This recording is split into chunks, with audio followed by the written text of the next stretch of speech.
Bonjour et bienvenue pour la lecture de ce dernier chapitre du grand livre de la sagesse et de la vertu, le Tao Te Ching par Lao Tzu il y a bien quelques millénaires et qui nous donne tant d'enseignements sur comment vivre sur Terre, comment comprendre la vie et comment la vivre bien, pour être bien et, selon mon propos, pour être en bonne santé physique, mentale et psychique. Voilà donc, nous sommes arrivés à la fin de ce grand livre. 81 chapitres. Bravo pour ton assiduité. Bravo d'avoir suivi, même si tu n'as peut-être suivi que quelques chapitres. Peu importe. Tu as certainement gagné en sagesse et en vertu, je l'espère, c'est-à-dire de vivre une vie en bonne santé. Et découvrant aujourd'hui ce que ce dernier conseil ici nous offre, il s'agit de devenir encore plus simple, de quitter le monde du superflu pour rester en contact éternel avec ton essence. Vaste programme comme d'habitude, quelques lignes pour l'éclairer. Installe-toi confortablement, prends tes aises et prends d'abord appui au sol. Sens le contact de ton corps avec le sol, avec la terre.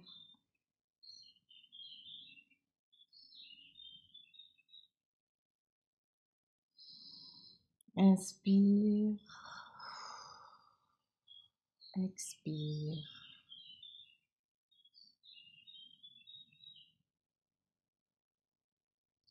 Laisse-toi guider pour ressentir comment tu es traversé par les lignes qui vont suivre, agrémentées par le chant de l'oiseau, ici, dehors, à Nice. Les paroles sincères ne sont pas élégantes. Les paroles élégantes ne sont pas sincères. L'homme vertueux n'est pas disert. Celui qui est disert n'est pas vertueux. Celui qui connaît le Tao n'est pas savant. Celui qui est savant ne le connaît pas. Le saint n'accumule pas. Plus il emploie dans l'intérêt des hommes et plus elle augmente. Plus il donne aux hommes et plus il s'enrichit. Telle est la voie du ciel, qu'il est utile aux êtres et ne leur nuit point. Telle est la voie du saint, qu'il agit et ne dispute point. Inspire, expire longuement.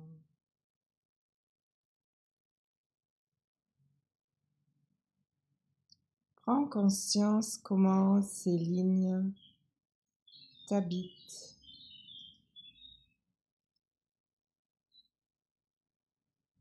Qu'est-ce que cela évoque en toi? Comment tu es ému?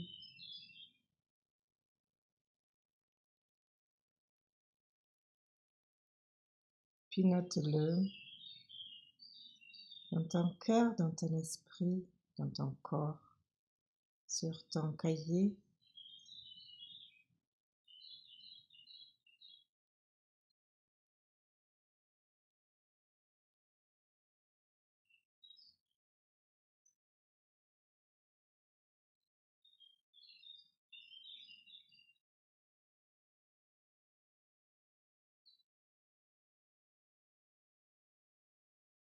Et allons voir ensemble un petit peu ce que nous pouvons retirer de ces quelques lignes. La vertu, dans notre langage occidental, est associée à la morale. Et la morale est quelque chose d'extrêmement construit. La morale est liée aux bonnes mœurs, à des principes, des valeurs établies par et pour un vivre ensemble plus ou moins adéquat. La vertu et la morale, donc, nous amènent souvent à considérer l'éducation, c'est-à-dire l'accumulation de savoir et de connaissances et de comportements adaptés comme quelque chose de supérieur à tout. Le texte ici nous dit: les paroles sincères ne sont pas élégantes, les paroles élégantes ne sont pas sincères. L'homme vertueux n'est pas disert, celui qui est disert n'est pas vertueux.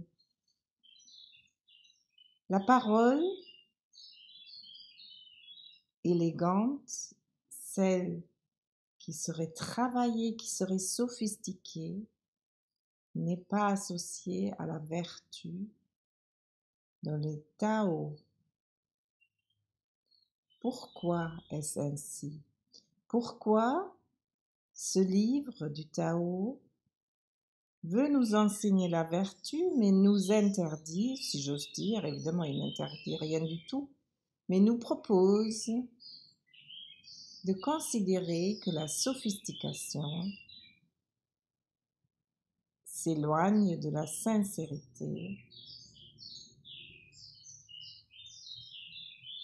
et même de la vertu. Quelqu'un qui est disert n'est pas vertueux parce qu'il s'occupe, selon la pensée de Lao Tzu, à se faire valoir. Il se renforce l'ego, c'est-à-dire de connaissance, de savoir, de brillance, d'élégance, d'égocentrisme. Je le traduis un peu brutalement et je fais exprès pour accentuer ce trait, pour dire que la vertu, elle ne réside pas dans la sophistication de l'éducation, mais elle réside dans l'action qui mène à l'unification entre corps et esprit, à trouver l'unité globale qui permet d'être en lien avec la voie du ciel, le Tao, et donc avec quelque chose qui nous dépasse en tant qu'humains. Celui qui prétend connaître la voie, le Tao, c'est un menteur, selon Lao Tzu. Celui qui connaît le Tao, il sait qu'il n'y a pas de mots pour l'exprimer. On peut en parler, comme on fait ici depuis 81 chapitres, mais on ne peut pas le connaître. C'est le tout premier chapitre et on fait ici la boucle. Le premier chapitre dit bien qu'on ne peut pas savoir. Donc si tu vis en accord avec ça, alors tu es loin des paroles élégantes,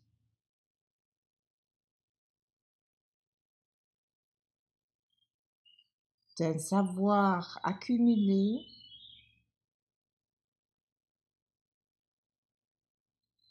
et d'une richesse de biens.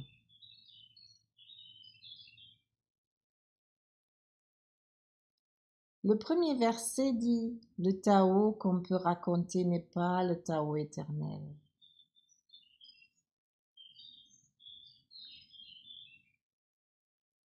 Donc, les mots du Tao ne sont pas le Tao. Les mots que je peux trouver pour parler de quelque chose ne représentent pas la chose elle-même. Parce que la chose elle-même, elle est bien plus grande que ça. Je sais pas comment c'est pour toi, mais moi, j'ai toujours eu du mal à me définir comme ceci, comme cela, comme quelqu'un qui, comme euh, ayant telle et telle qualité. Je trouvais toujours réduit. Je me disais toujours, mais moi, je peux être comme ci et comme ça. Et de la même façon, j'ai toujours eu du mal à catégoriser les autres, à dire un tel, oh ben, il est comme ci, il est comme ça. Oui, peut-être, mais elle est aussi encore autre chose. Donc, nommer, c'est limiter, délimiter. C'est utile pour communiquer, mais ce n'est pas le Tao. C'est-à-dire, ce n'est pas la vérité de la vie. La vérité de la vie, elle a d'autres lois que nous pouvons appréhender, mais pas connaître et nommer. La voix du ciel, dit ce chapitre, est utile aux êtres et ne leur nuit point. Est-ce que tu crois que les paroles des hommes ont ces qualités-là?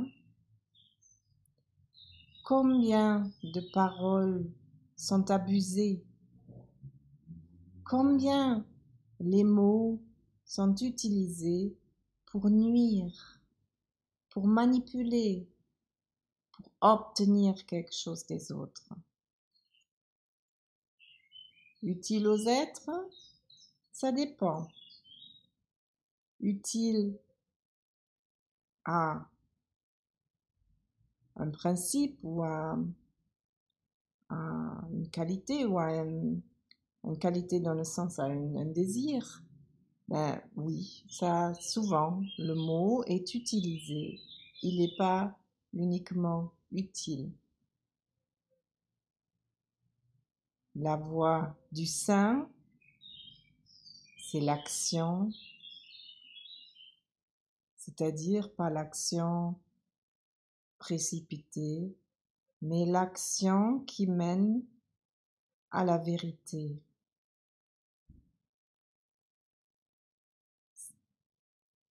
La cohérence entre ce que tu dis et ce que tu fais, voilà déjà quelque chose de plus proche de ce que le Tao considère comme la vertu.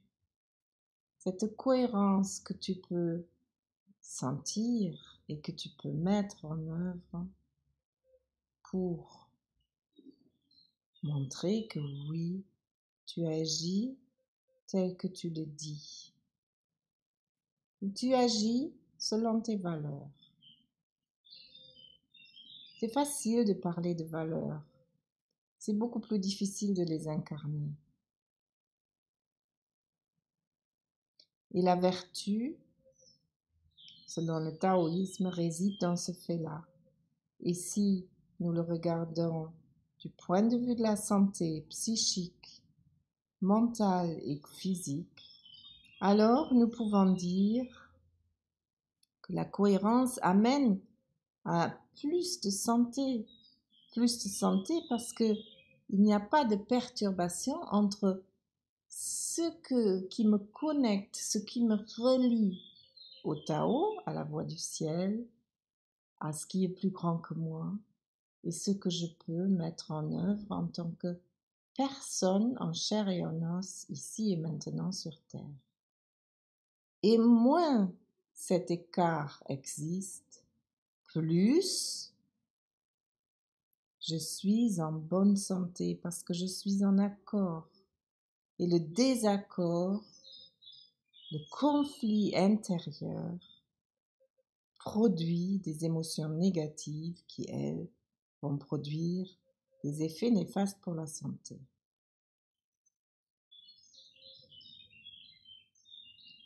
La cohérence, la cohésion entre toi sur terre, limité par ton corps, comme le mot est limité par son sens, te connecte à la fois à ce qui est plus grand que toi et que tu peux laisser jaillir par ton existence sur terre. C'est pas beau ça? Tu as ce pouvoir-là de laisser exister ce qui est plus grand que toi sur terre, ici et maintenant. Tu as ce pouvoir-là à condition de ne pas vouloir pouvoir, à condition de te rendre vertueux, c'est-à-dire de vivre en accord et dans la vertu, à découvrir toujours et encore ces vertus-là, les vertus qui amènent l'ouverture, la profondeur, qui te connecte à ce qui est plus grand que toi. Et voilà que tu vas vivre en accord avec toi, relié à ce grand tout. Je sais, facile à dire, difficile à faire, c'est exactement ça. C'est pourquoi je fais le travail que je fais, c'est pour ça que je te parle ici, et c'est pour ça que j'accompagne des personnes qui souhaitent connaître cette unité-là, qui souhaitent aller à la rencontre de cette dimension en nous, cette dimension en eux qui leur permet de sentir cet accord, cette unité. Et chaque fois que quelqu'un s'adresse à moi pour faire ce travail, ça me ravit parce que pour avoir travaillé moi-même beaucoup sur moi et à le faire encore tous les jours par différents moyens, eh bien, je connais cet état de grâce qui peut jaillir ci et là lorsqu'on ressent cette unité. Et bien sûr, je le souhaite à tout un chacun. Je te le souhaite du fond de mon cœur. C'est pourquoi je me rends disponible pour te parler ici, mais aussi pour te recevoir comme tu le souhaites.